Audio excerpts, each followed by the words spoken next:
बिस्मिल्लाहिर्रहमानिर्रहीम। अस्सलाम वालेकुम जी। क्लास 5 आज हम निदाए उर्दू का सबक नंबर 22 पढ़ेंगे। सबक नंबर 22 का नाम है बादशाह का हुस्न सलूक। हुस्न सलूक यानी अच्छा सलूक। औरंगज़ेब आलमगीर हिंदुस्तान का छठा मुग़ल बादशाह था। उसका नाम मुहय्यिद्दीन और लक़ब औरंगज़ेब था। वो बड़ा ईमानदार, दीनदार और परहेज़गार बादशाह था। नेकी के कामों में बढ़ चढ़ कर हिस्सा लेता था, गरीबों की मदद करता और उनसे हुस्न सलूक से पेश आता। यानी कि औरंगज़ेब आलमगीर जो है वो हिंदुस्तान का छठा बादशाह था और वो बहुत नेक और ईमानदार था और लोगों के साथ जो है उसका सलूक बहुत अच्छा था। मुग़ल बादशाहों में वो पहला बादशाह था जिसने कुरान मजीद हिफ्ज़ किया। वो हिंदुस्तान पर 50 साल तक हुक्मरान रहा।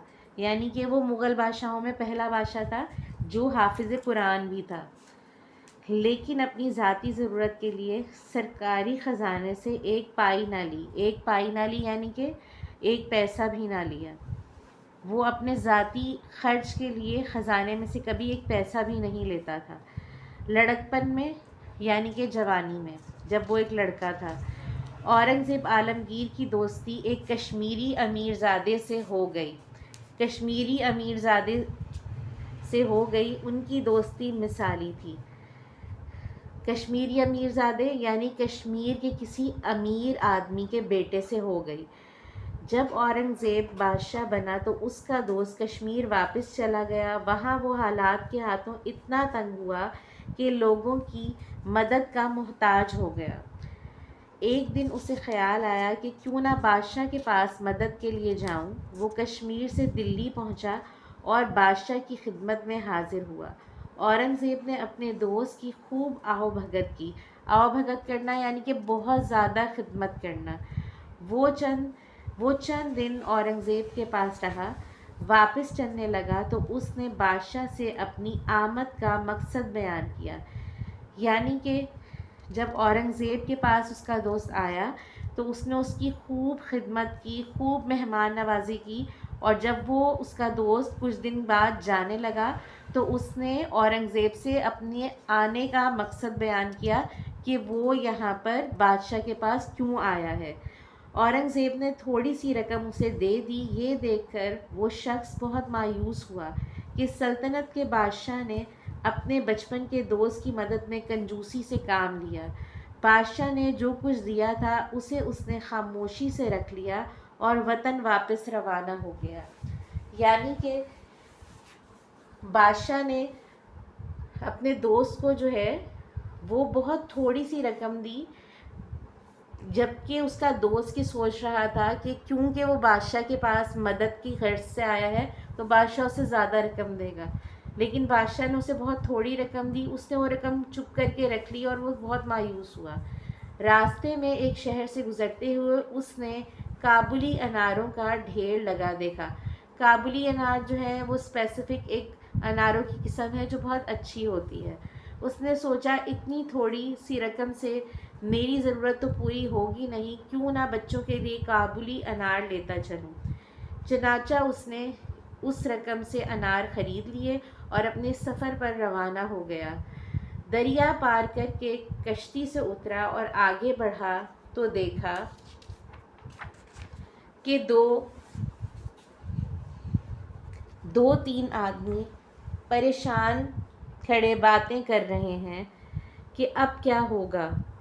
हम तो ढूंढ ढूंढ कर के थक गए हैं मगर काबुली अनार नहीं मिले। बेचारा लड़का तो मौत के मुंह में चला जाएगा। अच्छा हुआ ये कि जब वो जाने लगा और उसको काबुली अनार नज़र आए तो उसके पास रकम तो थोड़ी सी थी, तो उसने कहा इसका कुछ भी नहीं हो सकता, तो ऐसा करता हूँ कि अपने बच्चों के लिए अनार ही ख़रीद लेता हूँ। लेकिन जब वो आगे बढ़ा तो उसने देखा कि वहाँ पर दो तीन आदमी खड़े हैं और वो बहुत परेशान हैं। और वो इसलिए परेशान हैं कि उनको किसी बेचारे बीमार लड़के के लिए जो है वो काबुली अनार चाहिए थे जो कि उनको मिल नहीं रहे थे। और वो लड़का इस कदर बीमार था कि अगर उसको काबुली अनार ना खिलाए जाते तो वो मर भी सकता था। काबुली अनार का सुनकर वो शख्स ठिठका यानी कि रुक गया। एकदम से अचानक से रुक गया, हैरान हो गया और पास जाकर उनसे पूछा, तुम लोग काबुली अनारों के लिए क्यों परेशान हो भाइयों? क्या क्या अहम ज़रूरत आन पड़ी है? यानी कि तुम लोग क्यों इतने परेशान हो? ऐसी भी क्या अहम ज़रूरत आ गई है? आन पड़ी है यानी कि आ गई है। भाई क्या बताएं, हमारे सरदार के बेटे की जान पर बन गई है। वो सख्त बीमार है। तबीबों का कहना है, तबीबों यानी डॉक्टरों का कहना है, काबुली अनारों का रस मिले तो उसकी जान बच सकती है, लेकिन शायद उसके दिन पूरे हो चुके हैं।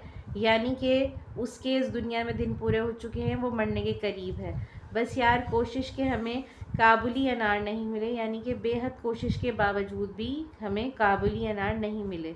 परेशान ना हो, मुझे सरदार के पास ले चलो, मेरे पास काबुली अनार है। ये सुनकर उनके चेहरे खुशी से खिल उठे। वो सरदार की हवेली में पहुँचे और उसके बीमार बेटे को काबुली अनार का रस पिलाया। रस पीते ही बीमार के चेहरे पर रौनक आ गई। यानी जो अमीरज़ादे के पास अनार थे वो उसने सरदार को दिए, और सरदार के बेटे को जब उन अनारों का रस पिलाया गया तो उस बीमार के चेहरे पर रौनक आ गई। उसको वो रस पीते ही बहुत ज़्यादा फ़ायदा हुआ। सरदार ने उसका शुक्रिया अदा किया और अशरफियों की थैली इनाम में दी। अशरफियाँ जो है वो कॉइन्स को कहते हैं।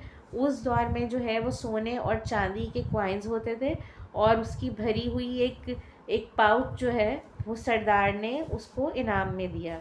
इस कसी रकम यानी कि ज़्यादा रकम से उसके दिन फिर गए, यानी कि उसके दिन बदल गए। वो गरीब से अमीर हो गया। वो खुशी खुशी घर वापस आया और बड़े आराम से ज़िंदगी बसर करने लगा। औरंगज़ेब आलमगीर कश्मीर के दौरे पर आया तो बचपन के इस दोस्त से भी उसकी मुलाकात हुई। औरंगज़ेब के दोस्त ने उससे गिला किया, यानी कि शिकायत की।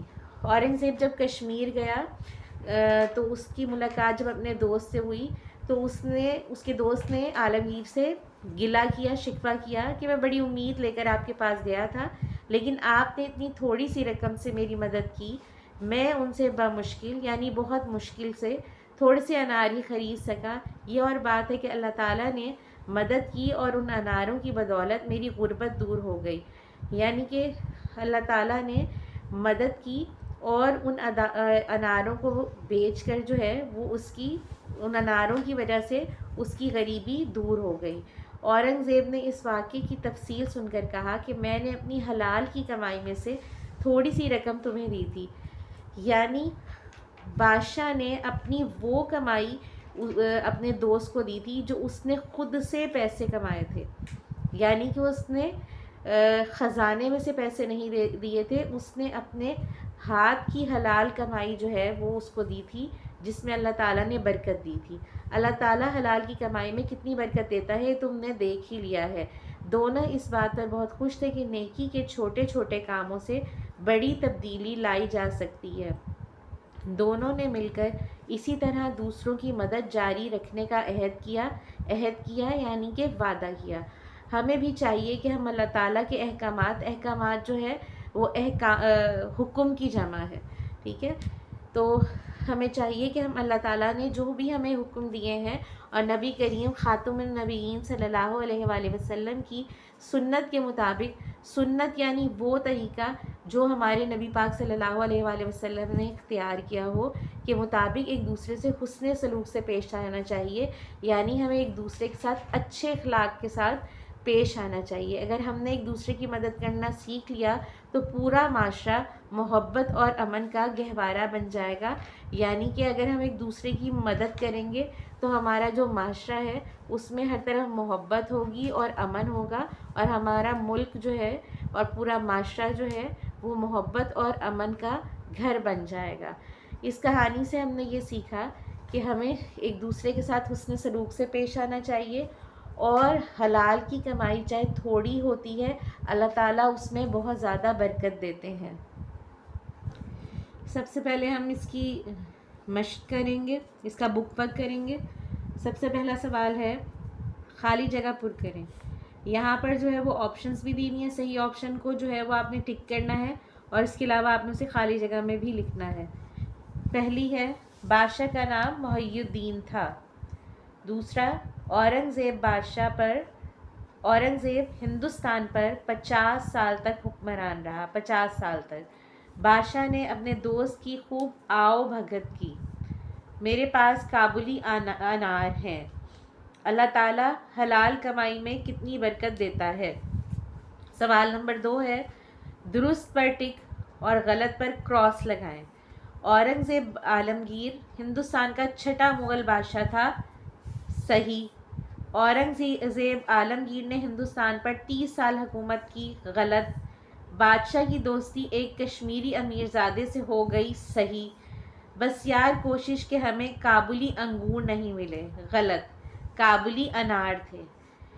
काबुली अनार का रस पीते ही बीमार के चेहरे पर रौनक आ गई। सही। सवाल नंबर 3 है, सवालों के जवाब दें। ये जितने भी सवालात हैं इनके जवाब आपको ग्रुप में व्हाट्सएप किए जाएंगे।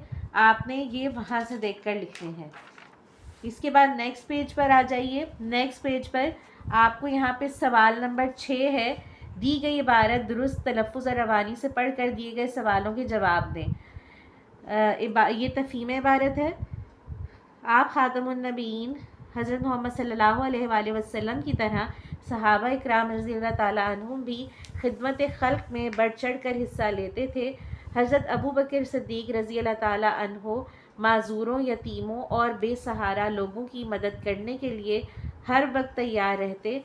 हज़रत उमर फ़ारूक रज़ी अल्लाह ताला अन्हो रातों को मदीने की गलियों में गश्त करते और ज़रूरतमंद लोगों की ज़रूरतों को पूरा करते। हज़रत उस्मान गनी रज़ी अल्लाह ताला अन्हो ने अपनी जेब से भारी रकम अदा करके कई ग़ुलामों को आज़ाद करवाया। हज़ारों दिरहम के बदले एक यहूदी से पानी का कुआं ख़रीद कर मुसलमानों की खिदमत के लिए वक्फ़ कर दिया। हज़रत अली रज़ी अल्लाह ताला अन्हो किसी साइल को खाली हाथ न जाने देते थे। दीगर सहाबा कराम रज़ी अल्लाह ताला अन्हुम का भी यही तर्ज़ अमल था। अच्छा, ये तफ़हीम इबारत जो है इसके 3 ही सिर्फ सवालात हैं। ये भी इंशाअल्लाह आपको तफ़हीम इबारत जो है सवालात के जवाबात आपके ग्रुप में व्हाट्सएप किए जाएंगे। आपने वहाँ से देखकर ये अपनी उर्दू की क्लास पर कॉपी में उर्दू अलिफ साइड पे ये काम करना है। इसके बाद सवाल नंबर 7 है, अलामात फ़ाइल ने और अलामात मफ़ूल को लगाकर जुमले मुकम्मल करें। यानी कि इन खाली जगह पर को ने और को लगाकर फिल करना है। आका ने ग़ुलाम को अपने घर बुलाया। उसने ग़ुलाम को 1000 रुपया दिया। ग़ुलाम ने आका को सलाम किया और शुक्रिया अदा किया। अच्छा जी, आपका बुक वर्क जो है वो यहीं तक है, यहाँ तक मुकम्मल हो गया है। आपने सबसे पहले ये करना है कि सबसे पहले आपने इस लेसन के अल्फाज मायनी लिखने हैं। अल्फाज मायनी जो है वो पेज नंबर 171 से स्टार्ट हो रहे हैं और 172 पे जो है वो यहाँ तक पूरे हो रहे हैं। ठीक है, इसके बाद आप लोगों ने सवालात के जवाबात करने हैं, सवाल जवाब करने हैं और उसके बाद आपने तफ़हीम इबारत करनी है। आपको ये काम जो है वो इनकी पिक्चर्स ग्रुप में व्हाट्सएप की जाएंगी।